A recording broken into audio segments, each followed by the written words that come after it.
పల్లవి ప్రశాంత్ కేసుని వాదించడానికి లాయర్ గారు కూడా ఉన్నారు, బోలే శ్యామల్ గారు డైరెక్టర్ గారు కూడా ఉన్నారు. సో ఆ కళాకారుడికి జరిగినటువంటి అన్యాయం మీద బెయిల్ పిటిషన్ అంటే బెయిల్ కోసం అప్లై చేయడం కోసం నాంపల్లి కోర్టు దగ్గర వీళ్ళందరూ కూడా పొద్దునుంచి ఇక్కడే ఉన్నటువంటి పరిస్థితి చూస్తున్నాం.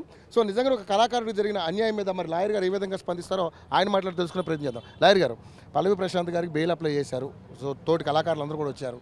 సో ఏంటి, ఎలా ఉంది పరిస్థితి, అక్కడ రెస్పాన్స్ ఎలా ఉంది? నిజంగానే నా పేరు వచ్చేసి doctor K Rajesh Kumar, high court advocate అండి. ఇప్పుడు చరిత్రలో ఈ సిచ్యువేషన్ ఒక చరిత్ర తిరగా రాయబడుతుంది. మనం చూసినాం వరంగల్లో బండి సంజయ్కి దాదాపు ఒక 10-12 మంది అడ్వకేట్లు కూడా వచ్చిన పరిస్థితి లేదు. కానీ ఇక్కడ హైకోర్టు అడ్వకేట్లు, నాంపల్లి అసోసియేషన్ అడ్వకేట్లు, కుల సంఘాల అడ్వకేట్లు కూడా దాదాపు వకాలైతే 7-8 మంది అడ్వకేట్లు వేసిండు. వకాలైతే 7-8 పేర్లు ఉన్నాయి. ఆర్గ్యుమెంట్స్కి వచ్చేసి 2 డజన్ల అడ్వకేట్లు, 24 నుంచి 30 మంది అడ్వకేట్లు ఇప్పుడు 230కి ఆర్గ్యుమెంట్స్ చెప్తున్నాము. 100% వీళ్ళు పోలీస్ వాళ్ళ మిస్టేక్ క్లియర్గా కనిపిస్తుంది.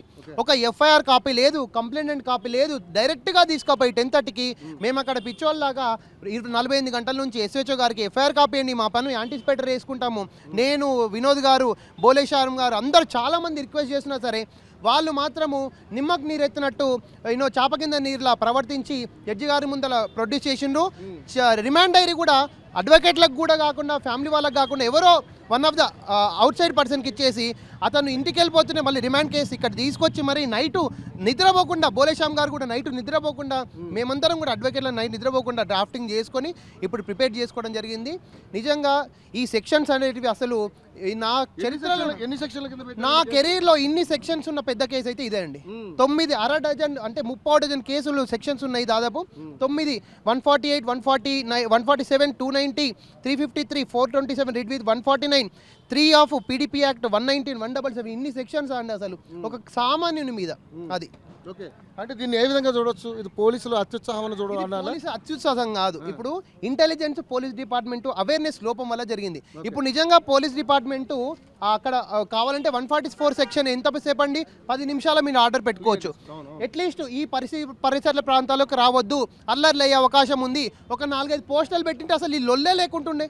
ఆ మెట్రో పిల్లలకు 100 రూపాయల పోస్టర్లు అవేర్నెస్ లోపం వల్ల జరిగింది. యాక్చువల్ పోలీస్ డిపార్ట్మెంట్ అవేర్నెస్ కూడా ఇంపార్టెంట్. ఇప్పుడు నువ్వేదో పేపర్ మీద ర్యాలీ లేదు నా ఆర్డర్ కాపీ కాదు, ఆర్డర్ కాపీని మీలాంటి మీడియా వాళ్ళకి సర్క్యులేట్ చేయడం కానీ ఆర్ఎల్స్ ప్రింట్ అండ్ ఎలక్ట్రానిక్ మీడియాకి సర్క్యులేట్ చేస్తే ఇప్పుడు పిల్లలు ఇప్పుడు ఎవరెవరు వచ్చిందండి ఆడ కూకట్పల్లి ఉన్న హాస్టల్ వాళ్ళ పిల్లలు, అమీర్పేట హాస్టల్, దిల్షునగర్ పిల్లల హాస్టల్ వచ్చిండు.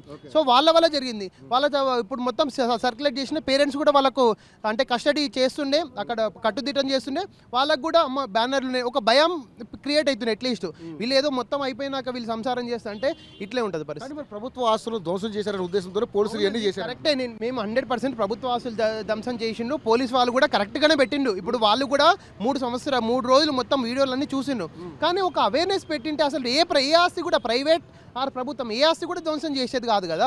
ఇప్పుడు ప్రభుత్వ ఆస్తులు పల్లవి ప్రశాంతే పలగొట్టిన ఏమనుందా, వాళ్ళ అనుచరులు కూడా ఉన్నాయి. ఇప్పుడు ఇవన్నీ తేలుతాయి. ఇప్పుడు దాంట్లో వీళ్ళు ఏం పలగొట్టిన లేరు, ఫ్రెండ్స్ కావచ్చు, ఆయన అపోనెంట్. ఇప్పుడు ఇంకొక యాంగిల్ ఏంటంటే అవతల అపోనెంట్స్, అమర్దీప్ నుంచి అపోనెంట్ కూడా వాళ్ళు ఫ్యాన్స్. ఇప్పుడు అక్కడ పల్లవి ప్రశాంత్ ఫ్యాన్సే లేరు, అమర్దీప్ ఫ్యాన్స్ కూడా ఉన్నారు. సో మళ్ళీ వాళ్ళిద్దరు మర్చం చేసిన వాళ్ళు కూడా ఉండాలి కదా. మళ్ళీ రీజన్ వాళ్ళ అక్యూజ్డ్ 1-5 అసలు లేరు, అసలు ఏం జరిగింది ఈ విషయము. సో ఇక్కడ మనము ఈ యాంగిల్లో కూడా ఎగ్జామిన్ చేయాలి.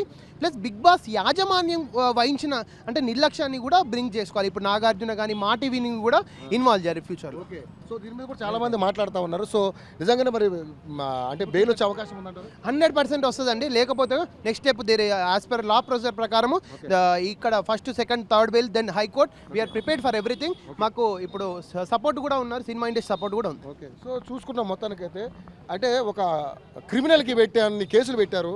దాదాపుగా 780, 147 వచ్చి 148, 290, 253, 427 పైగా మళ్ళీ 149 ఐపీసీ సెక్షన్స్ ప్రకారం ఇన్ని సెక్షన్లు పెట్టి అంటే పల్లవి ప్రశాంత్కి ఇన్ని సెక్షన్ల మీద పెట్టాల్సినంత అవసరం లేదు, లాయర్ గారు కూడా చెప్తా ఉన్నారు. సో నిజంగానే అంటే మా ప్రొసీజర్ ప్రకారం ముందుగా ఆయనకు ఒక వారెంట్ ఇష్యూ చేసి తర్వాత అరెస్ట్ చేసే ఒక అర్థం ఉండేది. సో నైట్ ఇన్ని కేసులు పెట్టడం అనేది సిఆర్పిసి ఇవ్వకుండా ఫస్ట్ టైం అరెస్ట్ చేసాను. అసలు సిఆర్పిసి అవసరం లేదని దాంట్లో ఉంది. ఓకేనా, మళ్ళీ కన్నా నాకు రాత్రి పగలు నాతో పాటు ప్రయాణం చేస్తూ నా తోడుగా ఉన్నారు. అవును. ఓకే, సో ఏనా అంటే మీరేనా ఫీల్ అవుతున్నారు? చాలా బాధపడుతున్నాం, ఎందుకంటే మంచి కళాకారుడు, మంచి అమాయకుడు, రైతు బిడ్డకి న్యాయం జరగాలని కోరుకుంటున్నాం. కాబట్టి మంచి జరగాలని కోరుకుంటున్నాం సార్. బెయిల్ వస్తుందని ఆశిస్తున్నాం అందరం కూడా. బోలే కామన్ మ్యాన్ ఇంతవరకు కామన్ మ్యాన్ అని చెప్పేసి అందరు గుండెల మీద పెట్టుకొని ఒక విన్నర్ చేసిరన్న. సడన్ గా అలాంటి విన్నర్ని తీసుకెళ్లి ఈ రోజు జైల్లో కూర్చోబెట్టి 14 రోజుల వరకు బయట రిమాండ్ చేసిరంటే చాలా బాధగా ఉంది. ఓట్లేసి ప్రతిరోజు ఓట్లేసిన కోట్లాది మంది జనాల ఫీలింగ్స్ కూడా ఏంటో అర్థం కావట్లేదు.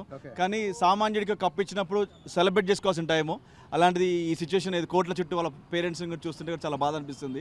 ఎందుకంటే పొలం పనులు బాయి పనులకు వెళ్ళే వాళ్ళని ఇలా కోర్టు మెట్లు ఎక్కించారు కాబట్టి చూడడానికి చాలా ఇబ్బందిగా ఉంది. ఇంత సక్సెస్ చేసిన తర్వాత కూడా సక్సెస్ ని ఎంజాయ్ చేయకుండా జైల్లో కూర్చోవాల్సి వచ్చింది. వాళ్ళ పేరెంట్స్ అవడం అన్ని కూడా కొంచెం బాధాకరంగా అనిపిస్తుంది. చూద్దాం, మనం ట్రై చేద్దాం గట్టిగా. మీడియా కూడా సపోర్ట్ ఉంటుంది, వాళ్ళకి తప్పకుండా బయటకు రావాలని కోరుకుంటున్నాం. పోలీస్ మీద సహకరించి అతనికి బెయిల్ రావాలి సహకరించాలని కోరుకుంటున్నాం. తప్పకుండా. సో మొత్తాన్ని చూసుకుంటే నాంపల్లి కోర్టు దగ్గర పెద్ద ఎత్తున పల్లవి ప్రశాంత్కి సంబంధించినటువంటి అభిమానులు అందరూ కూడా వచ్చారు. సో మనం విజువల్స్లో చూస్తూ ఉన్నాం. సో అందరూ కూడా పాపం అంటే తను విన్నర్గా గెలిచి బయటకు వచ్చినంత సేపు పట్టలేదు, ఆయన అరెస్ట్ చేసి లోపల పెట్టారనేది వస్తున్నటువంటి వాదన. సో చూస్తూ ఉన్నాం, నాంపల్లి కోర్టు దగ్గర మనం ఉన్నాం. సో పల్లవి ప్రశాంత్ వాళ్ళ పేరెంట్స్ కూడా లోపల ఉన్నారు, మాట్లాడే ప్రయత్నం చేద్దాం.